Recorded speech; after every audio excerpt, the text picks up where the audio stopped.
Welcome to another episode of DD on the Spot. As always, I'm your host, Ryan Johnson. And before I get into it with our guests here today, I'd like to remind everyone that if you enjoy this content, to please give a like and subscribe down below. I'd greatly appreciate it. We have Manda Seas on the podcast. She's coming to us all the way from Ohio, where, the weather might be a little bit better than it is here, but we're both wearing sweaters. We're both kind of used to the cold, so it's not too much different. But she's a power lifter coming to share her health and fitness journey and talk all things, health and fitness and COVID, and we'll get into a lot of things. But most importantly, she's our current guest. Amanda, thank you so much for coming on. Thank you for having me. Well, I gotta ask first of all, because I love to torture myself. What's the weather in Ohio like? Upper 30s, kind of rainy. It's supposed to rain tonight, so nothing too Yeah. bragging worthy.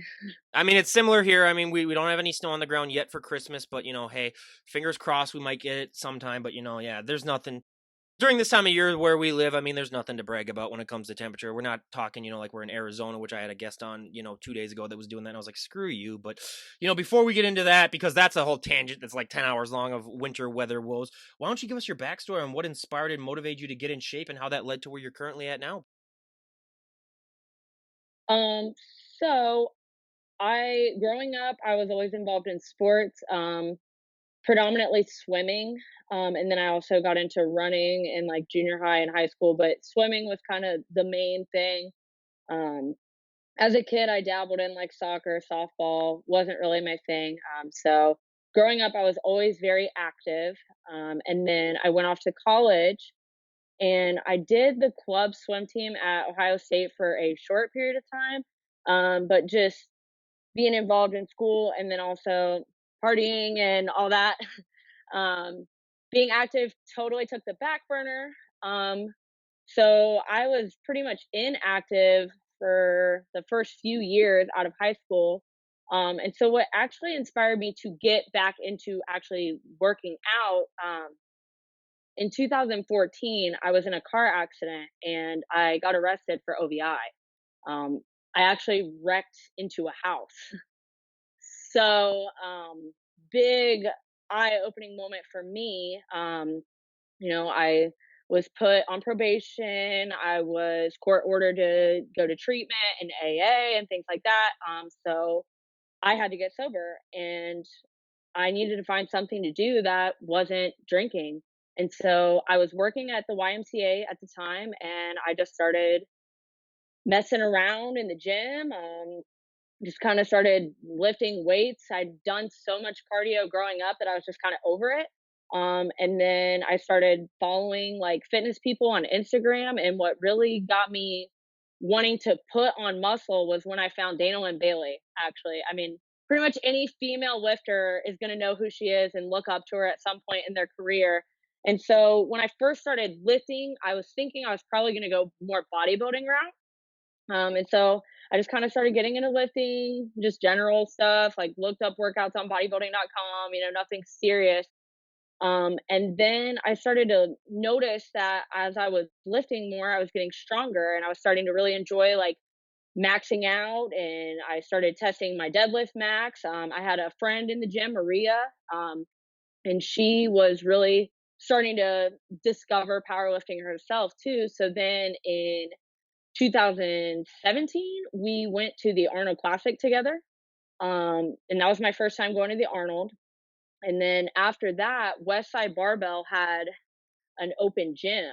And so she was like, we have to go to Westside. This is a huge deal. Like, we got to go. So I was like, okay. I had no idea what Westside Barbell was. I had no idea what powerlifting really was. I knew it was squat, bench, deadlift, but I didn't know anything about like equipped lifting. I didn't know anything about the ins and outs of it. I didn't even know who Louis Simmons was. So I walk into Westside Barbell, meet Louis Simmons. If I would have known then what I know now, I would have been like, oh my God, like, dude, you met Louis Simmons and you didn't even like bat an eye over it. I didn't know what I was really getting into. So after that, we made a trip down to Sweatshop Cincinnati and met Shane Sweat and Laura Phelps. And Shane started actually giving us programming and coaching us. And then we signed up for meets and we did our first meet. So my first powerlifting meet was in January of 2018, and the rest is history. So, I mean, you like you said, you were planning on maybe going into bodybuilding first and then powerlifting, and I mean, there's so many things that are different from powerlifting than bodybuilding. I mean, they're two, they're in the complete opposite end of the spectrum. But was there like one thing in particular about powerlifting that really put it over the edge as opposed to bodybuilding? Um, so growing up, I was always just this very, very small girl. Um, and I mean, I'm still not huge by any means. I'm 132 pounds, so I'm not big and beefy by any means, but I was always so tiny. And I just, once I started to realize that even though I was super small, I could get strong, that's really where the appeal was. Now, I haven't completely ruled out the idea of doing bodybuilding in the future. I think in the back of my mind, I'll probably eventually do bodybuilding, but I just kind of, I guess the exposure really. I got more exposed to powerlifting than I did bodybuilding. I mean, going to West Side, going to the sweatshop, it just kind of, that's how the cards fell. So, Did you have any myths or I mean, did you have any fears ahead of time about powerlifting, or were you nervous at all about it, or was it one thing where you're just like, hey, I just really want to just get locked and loaded in this and just get started? um, I get I guess I didn't really realize how serious I was gonna take it, to be honest. It was just kinda something I started to do for fun, and then I mean, it's definitely still fun, but I've just realized how much I really love it and how far I really wanna take it. It's just I never thought I was gonna take it as far as I did, and now it's like no turning back. Yeah, no, and that's a story that we hear of a lot, where the people really get into it, and then they're just like, "Oh my god, I never knew that this would actually be the thing that I really wanted to do," and whatnot. But when you're first getting started working out, I mean, I always make the comparison: if you were to walk into a gym with 100 people, there's 100 different ways as to how those people got the results. Comes down to their nutrition, their diet, how many reps they do, what exercises they do. What was that like for you individually, sort of figuring out what worked best for you?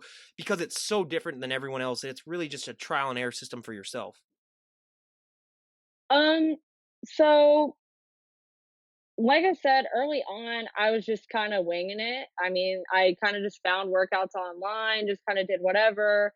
Um, and then I got programming from, Shane Sweat, like I said, and so I started to notice once I was on a structured program, my results really started to be better. Now when I first got into powerlifting, I actually was vegan vegetarian.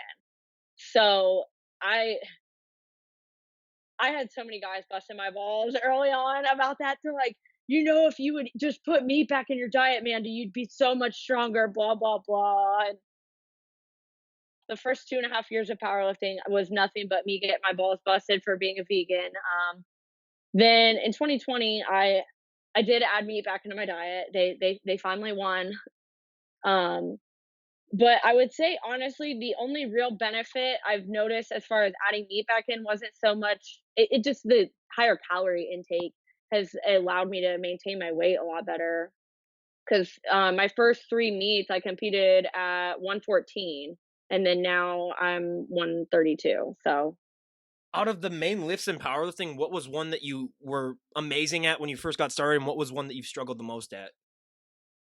um, so when I first got started, I was raw. I did raw powerlifting, so bench was the hardest lift for me, in the beginning, and well, really kind of squat too. Deadlift was always my favorite and always the one I felt the best in and the most confident in.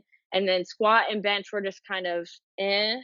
And then now that I've since made the transition into multiply, bench is still super hard, although my raw bench is ironically a lot better than it ever was. Squat is my favorite lift now, and deadlift, I finally figured it out, but when I first switched over, it was like my deadlift actually got worse. Like, I pulled 340 raw at my last raw meet, and then the first time I tried to max out in a suit, I couldn't even pull 315. Yeah, that's. I mean, it just shows, and it's every any given day, really. I mean, anything that happens in the day, can really affect you. But for anyone out there who's not that familiar with powerlifting, what's the difference between raw and multiply?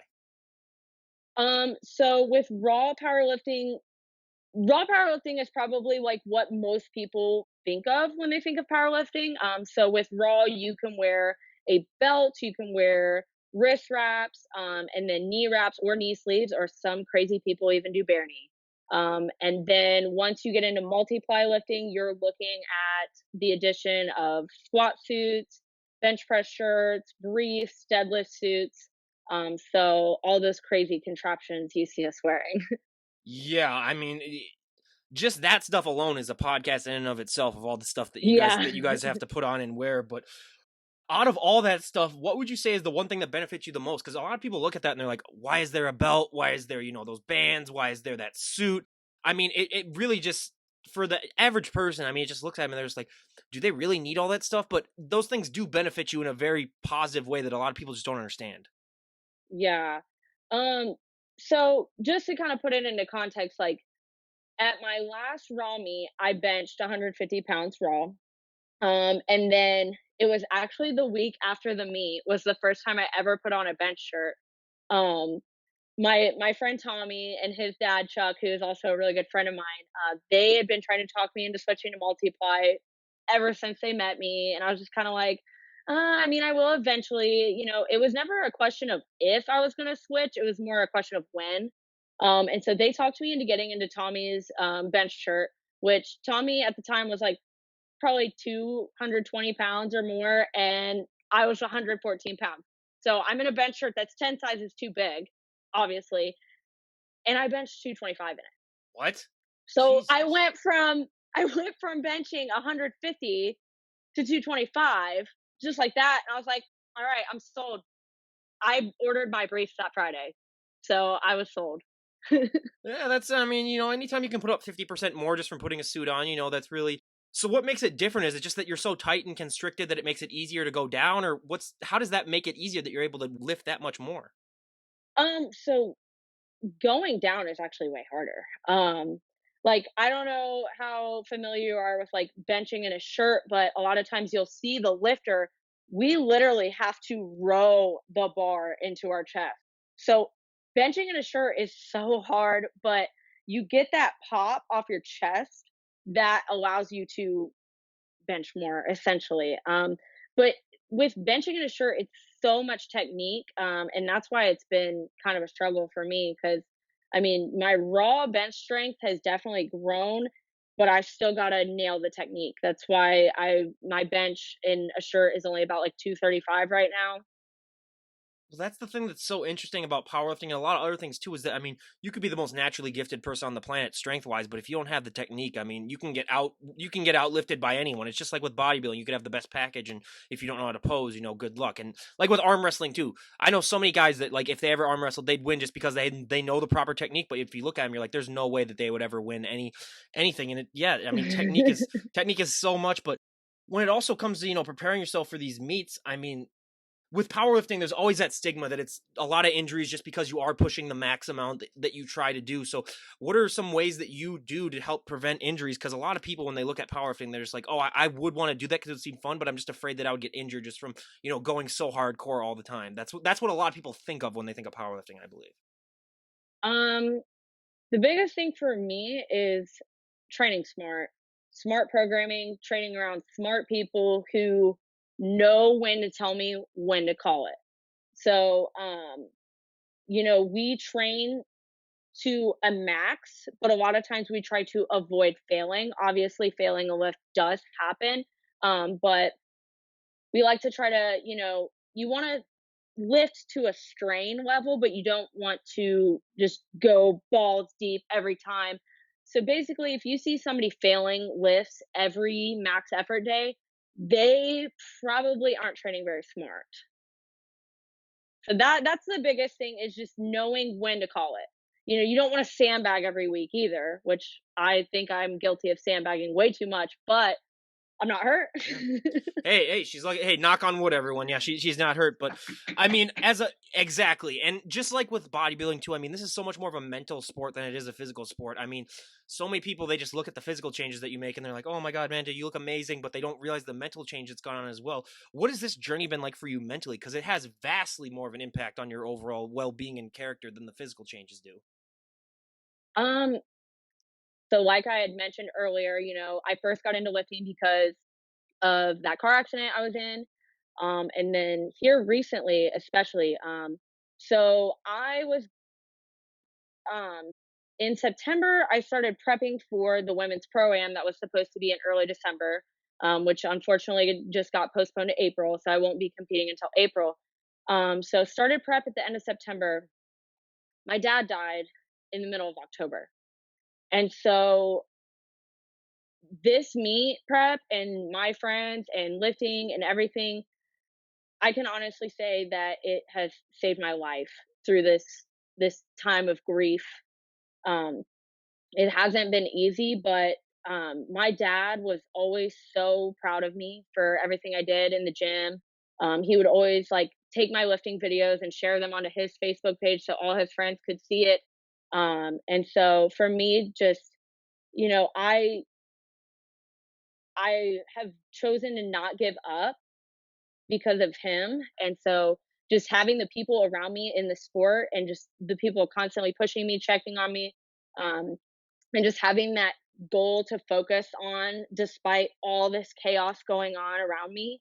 I mean, it's just truly saved my life, honestly. And that's just, yeah, that's amazing what this can really do for people, mentally. And it's, yeah, just the changes that happen in the sport and just, life's adventures. And it's always, having that group. And it's so important that you have that group that supports you too, because we have found with so many guests that we have on, it makes this journey so much easier to have that support. We have people that don't have the support, and it makes it a lot harder for them. So Right. it's really something that you really, I think it's almost essential. But we've talked a little bit about it, but I want to get more into is the nutrition aspect, because I mean, I've been talking to a lot of bodybuilders, and that's a whole different nutrition thing when it comes to with powerlifting. Get to eat a little bit more. But what were some of the biggest changes you made when you first got started in powerlifting, and how has that evolved as you've continued in this journey? so like I said, when I first started powerlifting, I was actually vegetarian. Um, So but I was, like, totally a junk food vegetarian. Like, I was eating the, like, chicken nuggets and, all the junky vegetarian and vegan food. Um, and so then now that I've added meat back into my diet, I mean, I'm capable of eating clean, and I do sometimes eat clean, but it is I I'm a very regular Chick-fil-A customer. Fast food, I mean, it's just quick, easy carbs that I'm burning instantly at the gym. So, as far as nutrition, I'm not very strict. I do try to focus on making sure I'm eating plenty of protein and good carbohydrates, and not eating just junk all the time. But I've got like a crazy metabolism, so I pretty much have to eat like a lot of calories in order to even maintain my tiny 132 pounds. And that, hey, that's a good problem to have. Trust me, we've had plenty of people Yeah. where it's the exact opposite. But obviously, with like bodybuilding, when you're getting ready for a show, I mean, your prep is completely different. But one thing with bodybuilders is that they might work out, like 3 or 4 days before the show, and then they're done. With powerlifting, is that somewhat similar, where just to rest your body, you take a couple of days off before the meet, or are you working out like right up until it? So generally how I structure it, and how my coaches have me structure it, so you take a very heavy squat a few weeks out, it's called Circumax. And then the next week after that, you take 80% of that, and then you take um just a few light lifts after that. And then so if your meets on the weekend, the Monday before, you're pretty much just gonna go in, maybe do some light band work, light reverse hypers, not touching a barbell at all, maybe do the bamboo bar if anything. Basically just go in, get a pump, stretch, keep from getting stiff. And then usually by like Wednesday before the meet, nothing else. Just relax, drink water. If you're cutting weight, make sure you're doing what you need to do for that protocol. But yeah, nothing too crazy after about a week out. Well, and going off of the effects that this sport has too, I mean, let's be honest, the human body, I mean, you don't know how you're going to be feeling on that meet day. I mean, you could be preparing the entire time, and you might get sick, or you might even sleep on the bed, on the wrong side of the bed, really, and just wake up and just be sore. How do you deal with that mentally, knowing that, I mean, it really does depend on just one moment, all these hours upon hours and months upon months of training? So my first my first meet, I was tiny, so I didn't have to cut weight. And then my second meet, I did like a very small cut. My third meet was like my first like actual cut. Um, so mentally, after that, I was like, I am not doing this again, ever. I'm not a world record holder. I'm not close to being a world record holder. So I unfortunately haven't got to do a multiply meet yet. Thank you, coronavirus. But I went into this previous prep knowing that I wasn't gonna cut. So, if I weighed 133, well, guess what, boys? We're going 148.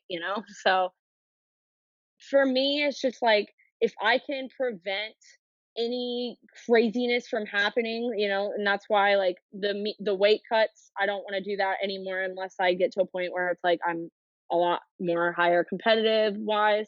Um, because cutting weight is stressful. And so it's like if I can completely just mitigate that and have one less thing to be stressed about on the platform, then so be it. Yeah, and I totally agree. Yeah, with the weight thing, but one thing that I also, I laugh whenever I hear this from the general public is that they just assume that powerlifters might just lift those mandatory lifts. Really, that's the only thing that they do for training. No, you guys also do training on many other things as well. I think that's just a stigma where people are just like, oh, they must just do bench, squat, and deadlift and all those other lifts and like military press and stuff. You do a multitude of things. So Oh yeah. do you include what do you include in your training? Because I've had powerlifters on that do like sometimes bodybuilding training. I've had some of them that do more of like a CrossFit ish kind of training, and then I've had some of them that do more of like a time under tension ish kind of thing. So what is your if you were to like describe how you train, how would you describe it? So I train primarily conjugate method. So with that, it is 20% main lift and 80% auxiliaries and accessories. So, my accessory work can be similar to bodybuilding in the sense that it's, lighter weight, higher repetitions, working on hypertrophy, building weaknesses. So, focusing on hamstrings, glutes, triceps, upper back, those important muscles. I mean, there are power lifters who do just squat, bench, and deadlift, but generally you're not going to see those names on the record board. Hmm. No, yeah, it's yeah, it I see it in the gym all the time. People come in, hit a couple sets of squats, and then walk out, and then they're like, "Man, my squat's completely plateaued. I don't understand. Oh, my bench sucks. Why?" Well, maybe you should try some accessories. Yeah, and it's yeah, I totally agree with that. And I mean, I love to talk genetics on this podcast too, because so many people that are on, social media, oh my God, I want his arms, I want her abs, I want their back. People just don't understand that you can only be the best version of yourself. But on top of that, whenever someone first gets started working out, they always have one body part that really, really takes off, and they have one body part that just lags behind it. They have to train to oblivion. I'll give you mine. I mean, I'm my back just because I had jobs all throughout college of working in warehouses and loading trucks, and you either got a really nice back, you quit, but I'm 6'3", so my legs and my lower body are just absolutely shot. But what were those body parts for you when you started really taking things seriously in the gym? um, so with me having such a big background in swimming, I was gonna my say, shoulders, my shoulders and back have always been my I'm good surprised you were able to find a sweater. muscles. I'm surprised you were able to find a sweater that fits. So yeah, shoulders and back have always been my good muscles, so to speak. So I've had to work a little bit harder on the legs and stuff, but nothing wrong with that. Hey, and that's a good. I mean, because shoulders is by far the number one answer that from women, at least that we hear, is the hardest thing for them. So, hey, you lucked out on that one through swimming. And yeah, I used to date a girl who's a swimmer too. And I mean, just giving her a hug, I mean, it's like hugging a tree. Basically, we're just like, oh my god, I got to reach all around with that swimmer's back. But yeah, I mean, and I love to ask that because so many people have so many different answers. But I mean, a myth that we hear of all the time that I love to debunk on every single podcast because it's just ridiculous is that it's gotten better the last 5 years due to Instagram, but there's still so many women who have that fear that if they walk into the gym and they pick up one weight, they're going to put on 50 pounds of muscle overnight. And it's like, first off, I wish I had that problem because I would be the richest person on the planet. I mean, I would pay my entire life savings to train with you. But did you ever have that fear when you got started? And even if you didn't, I mean, I bet you still hear that all the time. How do you like to respond to that whenever someone comes up to you with that? Well, that was never a fear I had because I think I had mentioned like when growing up, I was always super tiny. So like I wanted to get bigger. This is all I've wanted. So when people are like, people that aren't really into lifting and they talk to me about lifting, they're like, I'm afraid I'm going to get big and bulky. And I'm like, I wish I would, I've been doing this for like 6 years. I'm still under 150 pounds. So, I mean, obviously I'm genetically small, but at the same time, that it kills me because it's just it's such a terrible stigma that society's put out, and it's keeping so many women from actually looking the way they want to. You know, they think they're gonna achieve these toned bodies by just jumping on the treadmill and then maybe doing a couple bicep curls. Heavy lifting is how you're gonna get that toned look that you want, but they're afraid. They see these bodybuilders and these powerlifters, and they think that they're just gonna boom, I'm gonna touch a couple weights and look like that. But they don't know that these women have been putting in years and years and years of training, nutrition, time under the bar, and a lot of them still aren't even close to where they want to be. Mhm.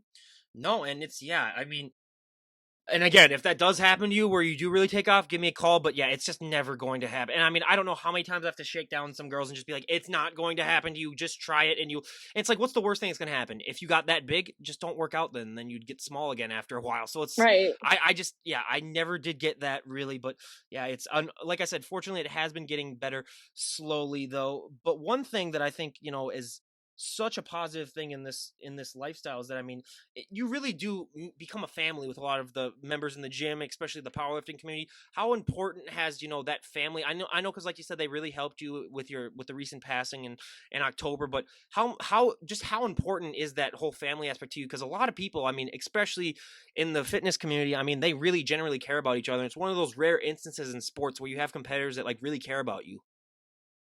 um my gym that I train at Hybrid Strength and Fitness in Troy, Ohio. I love my gym so much that I actually started working there. I'm actually the manager of the gym. So yeah, I hybrid is my life, literally. My boss, the owner, David Scott, he is like a second father to me. I mean, he's just supported me so much, not only as his employee, but just as a friend, as basically a second daughter, as a lifter. Um, I've got friends in my gym that so I talked about how I used to lift at the Y. I used to work at the Y. So two of my training partners, I actually originally met them at the Y, and then we all kind of skedaddled over to hybrid once we got a little more serious about powerlifting. And so, I mean, I've been training with these guys on and off for like 6 years, and I mean, they're like brothers. It's truly like a brother and sisterhood in that gym. And I mean, not just them, I've made other friends in the gym, and I mean, it really is a family, and that's kind of really what my boss David has kind of tried to model our gym around. One of our core values at Hybrid is just the camaraderie. Everybody helps everybody, and I really think we do a great job, especially us powerlifters, of living up to that mission.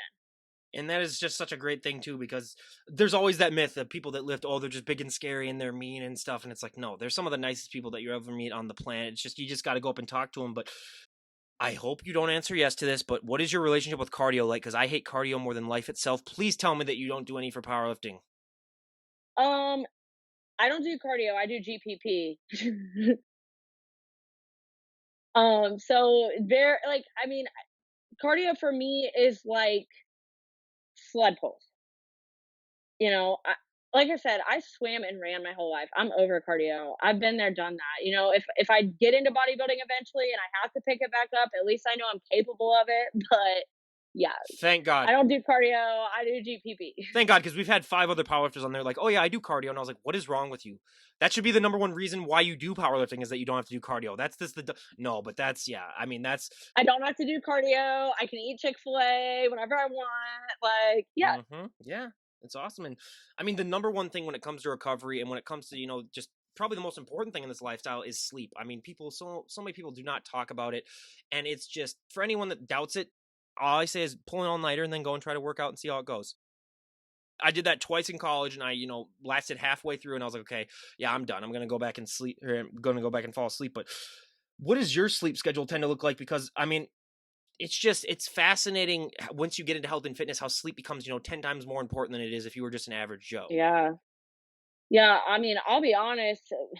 Lately, my sleep has actually been terrible, to be honest.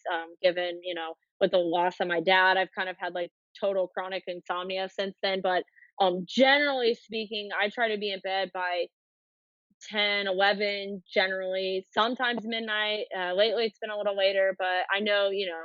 that's just part of the process of grief, you know, things are gonna change, and as time goes on, I'm gonna get back into that routine of better sleeping, better everything, you know, so, but generally, I try to be in bed by 10, 11 o'clock, and then up by 7, so, you know, try to get my 8 hours, and if I don't, I try to take a nap if I can.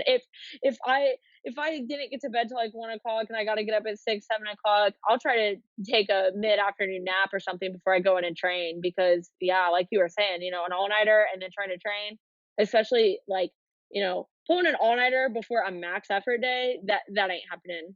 Yeah, that's a disaster waiting to happen. I can vouch for that as well. But one thing that I find the best about powerlifting is, I mean, it's something that I see in these old football movies, and it's not used anymore. Smelling salt. That's the one thing that when I watch the powerlifting, I was like, really? They do smelling salt? What's that? So have you ever done smelling salt? Oh yeah, yeah, yeah, yeah, all the time. That's on this podcast. One of these days when I have a powerlifter on, I'm going to do smelling salt. And what does that feel like? What is that sensation like? Because a lot of people, some people do describe it differently, but generally the effects are the same. For me, it's just kind of like it's just you smell it and it just feels like it's just like just this intense like opening of everything and then you just kind of feel centered and like ah you know I don't know I don't always use it but it's kind of more like an as needed thing like if I'm feeling like I need that little extra like intense thing right before a lift I'll do it but if I need to be a little more like mentally like I don't know I don't always use it but I generally use it for the most part.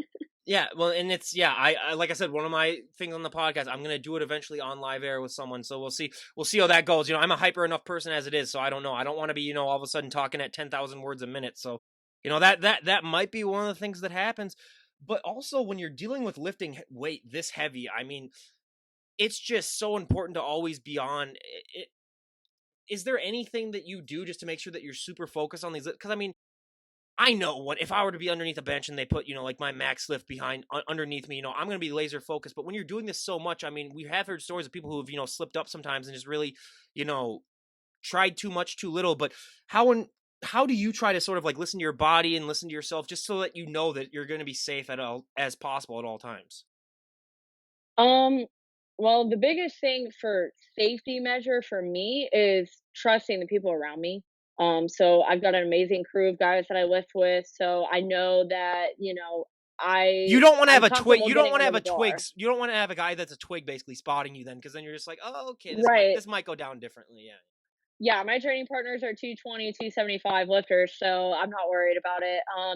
And I know like as far as like mentally, like so with multiply, if I'm going to take a max effort squat, it's a bit of a process before I even get under the bar. I've got to sit, get my knees wrapped. Then I got to get my straps set. I got to get my belt on. There's quite a bit of time that goes into it before you even get under the bar. So for me, when I'm getting my knees wrapped, like I'm talking to myself in my head, I'm visually trying to, all right, you're gonna get out of that bar, you're gonna squat this, it's gonna be fine, just kind of hyping myself up, just getting focused on whatever it is that I need to get focused on right before that lift and just having that confidence under the bar.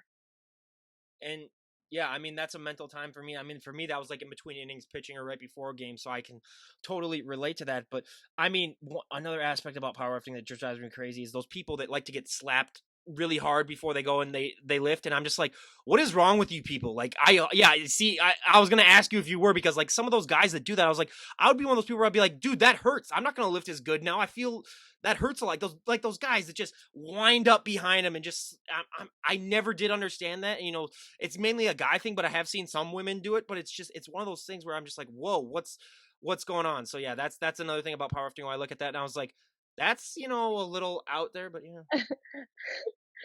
I used to get slapped. I used to. And then there was this one day at the gym, my friend Maria, I don't know if I still have the video on Instagram or not. It used to be a highlight on my Instagram page. I'll have to put it back up just for the sake so people can watch it. She literally slapped my entire soul out of my body. Ugh. Like we did a slow-mo of it and she came back, she winded up and just boom, slapped like literally like my soul left my body, and it was like after that, I was like, "Yeah, no, nobody's touching me again." So that ended it for me. Which, I mean, if that could ever be a job, that would be my dream job, to be able to slap people and make and just do it for I'll be like, "Yeah, I'll be your professional slapper. I'll just wind up and I'll get like a 10-yard head start and just run and just yeah." But yeah, that's one thing about about the sport that I mean, yeah, there's so many things with powerlifting that make it so unique where you're just like, "Really? That's what they do?" But yeah, I mean, it's just it's a different lifestyle, but if someone were to walk up to you and say, "We made the decision, you can change one thing about the sport of powerlifting and everyone would go along with it," what would be one thing that you'd like to see changed? Oh, man, that is See, so we hard. saved the golden questions for the end here. Oh gosh, one thing and everybody would have to go along with it? Yep. No more squatting high and training and acting like you're hard for it. Like, we all squat hi Explain what you mean by that, because for some people, when they hear that, they're like, "What? Squatting? What? What?" Yeah. Okay, so we've all squatted high in training, not to death, and especially multiply, it's not like raw where you can just go ass to grass and sink it, it just doesn't work like that. But I just see people consistently posting videos of them squatting higher than a draft, and it's just like, "Dude, like, you are not hard for that." Just some consistency, like, we all squat high in training, and I'm not gonna sit here and act like none of the videos on my page are slightly high because there's a few, but it's not everyone. The one for me is bench press when people only go down like literally like an inch from like the bar and then they're just going like that and they're like, "Yeah, look at me." And I'm just Oh, like, "Dude," or the ones where they're literally just because they're like me if they were really tall where they can extend their stomach so high that literally they're going down like an inch and then touching chest and then going up and I'm like, "Dude, that's if not even they can fair." do that, I am so jealous of that. I mean, I What? have a pretty good Yeah. arch, but not that good. I Not had that good. I, well, I had a friend in high school who he was 6'7" and he literally was just he was just jelly basically. Like he could make his back go up literally where he was just he could yeah, it was insane. I mean, he wasn't strong. I mean, he could only do like 150 or something like that, like raw for a guy that was his size. But still, I mean, yeah, he was yeah, that was one of those things where I was like, if only we could like get you to like actually like try it and like put on like maybe like 100 pounds of muscle for you. But he was a twig. So like, but still, I mean, yeah, if anyone could ever do that, but yeah, that's the one for me too. But yeah, squatting too. I mean, that's the thing is that so many people that in the outside world, I mean, they'll look at some of those videos and be like, "Oh, those people are like super strong and stuff like that." When they're going down, like a quarter of the way, and then they're just coming back up. But Quarter it's like, squat gang.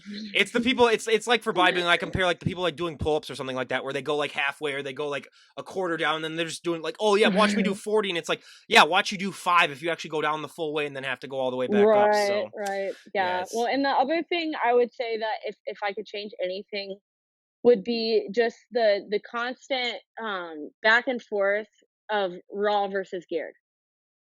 Like, it's just I can't stand it. I mean, I started out raw, but I knew that I was gonna eventually go multiply, so I never really was one to bash multiply, but you see it on the other side too. You see multiply lifters bashing raw lifters bashing multiply lifters, and, for me, it's just like, don't knock it till you try it. If you've never done a raw meet, don't knock it. If you've never done a multiply meet, don't knock it, and at the end of the day, we're all shooting for the same thing. We want to be as strong as we can on squat, bench, and deadlift, so why are we wasting all this time arguing about this, and that, and yeah.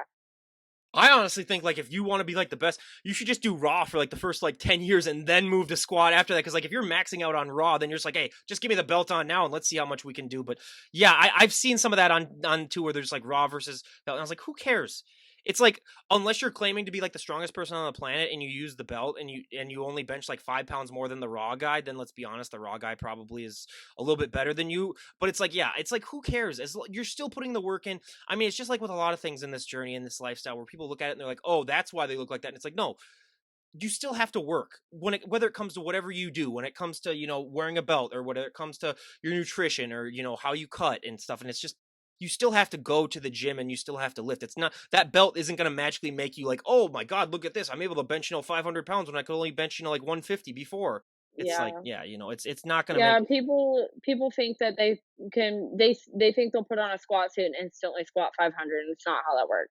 Which, I mean, if you want to see someone break in half, that's how you do it. I mean, just encourage them and be like, yeah, just watch me film behind here and we'll put this on like America's Funniest Home Videos or.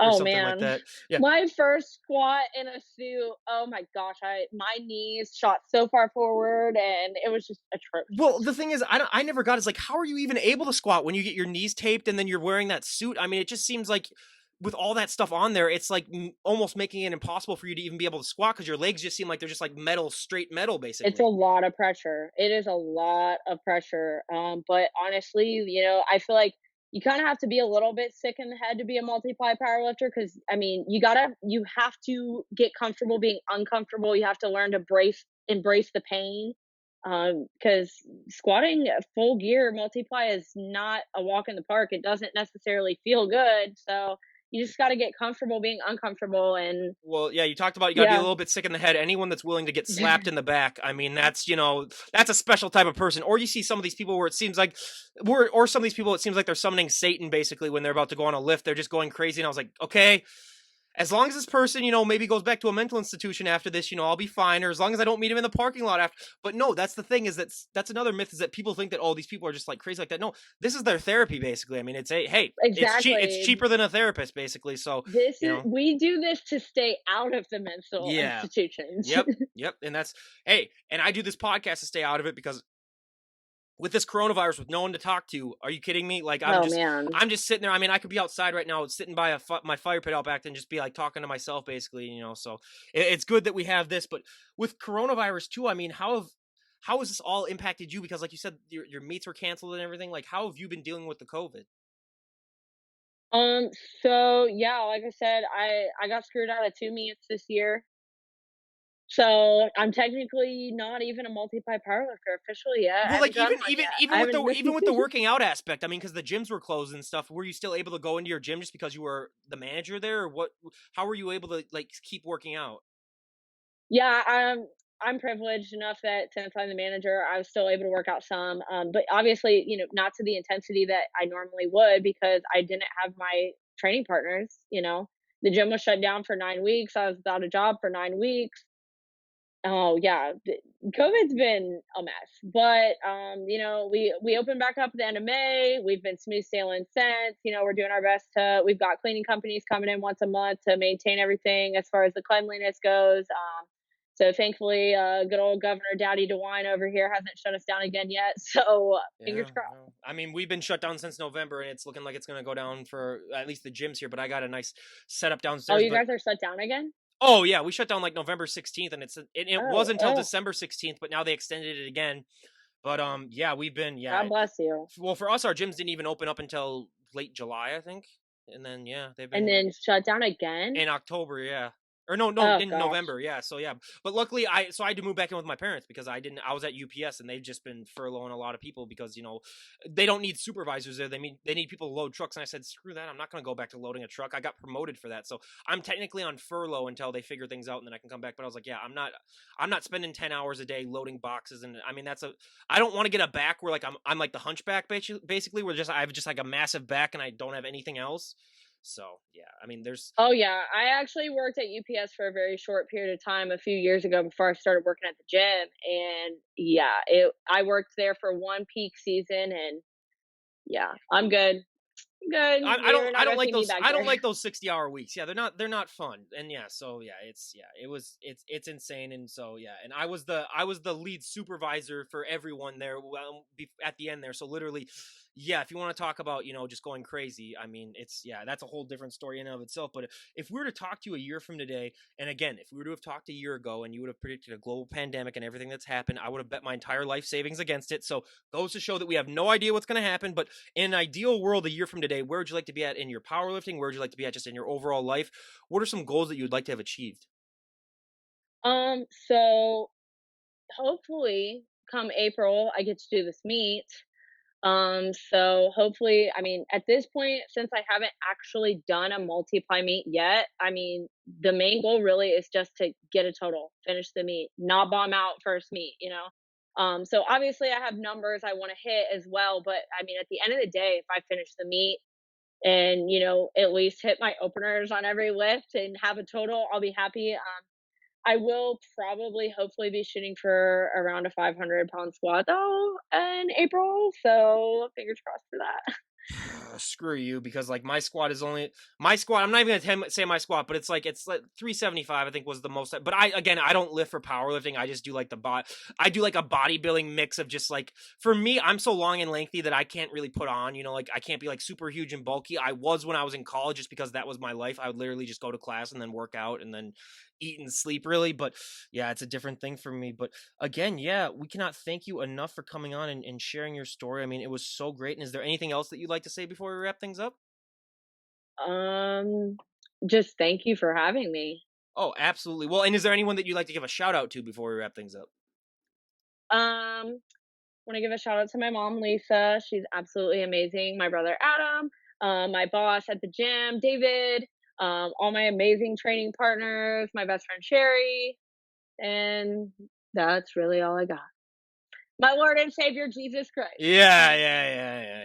No, then that's Can't leave out Jesus. of course, of course. I mean, he's the one that really makes it so that you can lift heavy weights. He looks down on you and says, "You know what? I will bless you with this. All the problems in the world, Jesus says, you know what? This powerlifting meat is one thing." No, I'm just kidding. But I always love that when like sports athletes are like, "Yeah, thank my Lord and Savior Jesus Christ." He's like, "Yeah." Out of all the things that are going on in the world, he was looking at your football game and being like, "I'm gonna bless this guy with throwing this last second touchdown because Hey, that's what matters." hey, Hey, you never know. He could be hey, doing you it never though. know. Hey, You there were never times know. there were times where as a pitcher, I threw pitches that I never thought I could be able to throw, and I was like, hey, maybe it Thank is. So, God. so again, I don't want to talk too much smack. Forgive me, oh Lord, if you feel offended by that. But yeah, but again, you guys, everyone, go and check her out. I'll leave a link to her Instagram page down below. Buyer beware, you will get inspired to get off that couch and stop eating all those Twinkies and get exercising a little bit. But again, thank you so much for coming on. I really appreciate it. And this is Ryan Johnson, DD on the spot, signing out. Have a great day, everyone.